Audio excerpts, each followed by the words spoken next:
Hi everybody! This week in art we are going to be doing raccoon drawings. So we're going to learn how to draw a raccoon step by step, but first I'm going to tell you a couple fun facts about raccoons. Number one, you probably already know that raccoons are nocturnal. That means that they're the most active at nighttime and they sleep more during the day. But another cool thing about raccoons is they make 50 sounds to communicate, over 50 sounds. They make different purring and whining and yelping, all to communicate with their family. Now, a family of raccoons is actually called a nursery. So that's kind of cool. Raccoons live all over the world and they're considered scavengers. That means that they hunt around for their food and they just kind of get whatever they can find. They eat bugs. They eat plants, they dive into the water and they scare the frogs out of the water and then they eat the frogs. That's kind of cool. And raccoons are really smart, so they have a high IQ. They can figure out a lot of things. So if they're scavenging for food and they can't find bugs or plants or frogs, they will open people's trash cans with their little sensitive paws that can do lots of things. They have 5 fingers on each paw, and they can do things that are more advanced and they take a little bit more of an IQ to figure out how to do. Like opening trash cans, opening the trash bag, digging in, finding the food scraps. They do that too. Now, they're considered smarter than cats, but not as smart as monkeys. So first, to draw these smart raccoons, I'll show you what it's going to look like in the end. In the end, it's going to look like this. These are kind of the 4 stages that we're going to go through to get to the end idea. And I'm going to show you the steps. So I'll be drawing with marker because it's easier for you to see on this board, but you probably want to use pencil so that you can erase.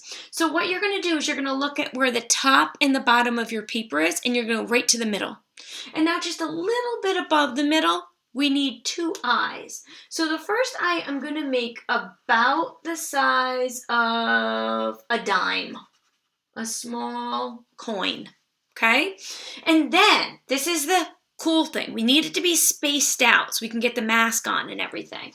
We want to do 3 or 4 fingers. I'm going to do 3 because my fingers are bigger than yours. And then I'm going to do the other dime. So 3 or 4 fingers apart. You could do 3 if your hands are little.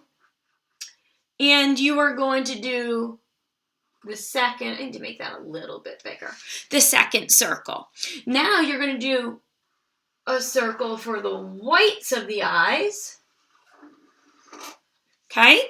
Now the next thing is sort of like a rainbow over the top of the head. So we start on the side, we go up, over, down. That's basically, it's like a squared off rainbow. You don't have to make it as square as me, but I kind of like it like that. Now the next thing we need to do is 3 more fingers to see where the nose is going to be. We don't want it too long and pointy or it'll look like an anteater. We could make an anteater, but today we're not. Today we're making a smart raccoon. So what you're going to do is turn that nose mark into a nose. Now I use an oval shape. I like to do a reflection because their little noses are wet and shiny. And you'll see the eyes, I kept a little white reflection area. I think it makes it look kind of cool. Now, the next thing you're going to do is swoop down a diagonal line that touches the bottom edge of the nose. Swoop down a diagonal line that touches the bottom edge of the nose. Now, there's this whitish area, sort of like a little hill of white that goes here. So that's, if you can believe it, I'm already on step 3. Now we're going to do the ears. The ears kind of point up to the corners. I do like a zigzag line because it's furry in the ears. So we go point up. And when I'm doing the inside, it kind of shows the thickness of the ear and then the darkness in the middle. I fill this in black because it's the dark inside of the ear. And the outline here would be gray. Later. Now you could make a purple raccoon, you could make a blue raccoon. I'm kind of just doing realistic colors for now. Another thing I'm going to do is I'm going to start here and I'm going to do the backwards letter C to put the mask around the eye. That's the dark area.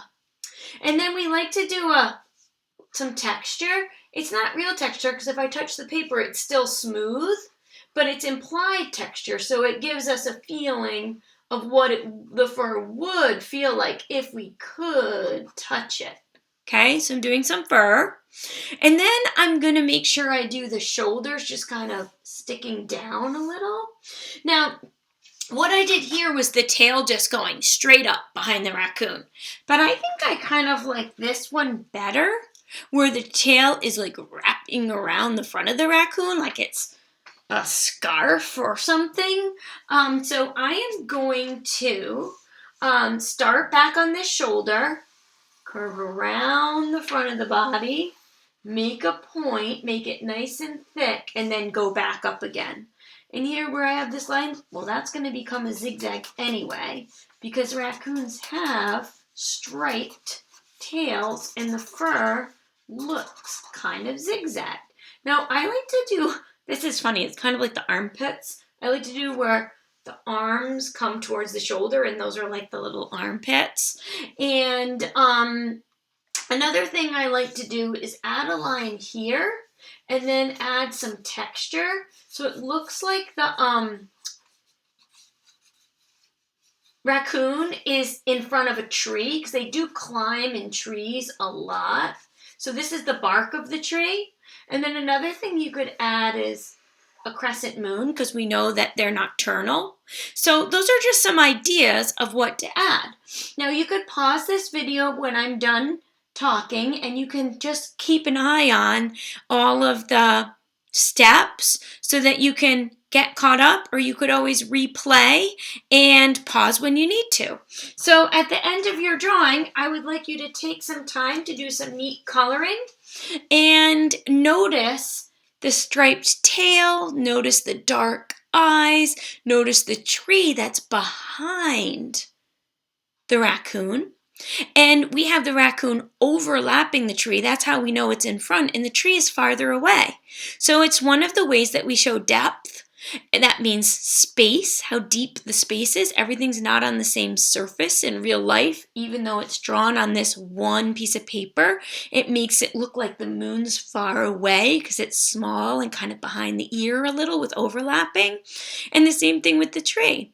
So we use scale and proportion, which is similar to scale, and we use overlapping, all to create an atmosphere, a sense of space, and a finished work of art. So add your color, take pictures of your work, and put it up on Seesaw. Okay, thanks. Bye.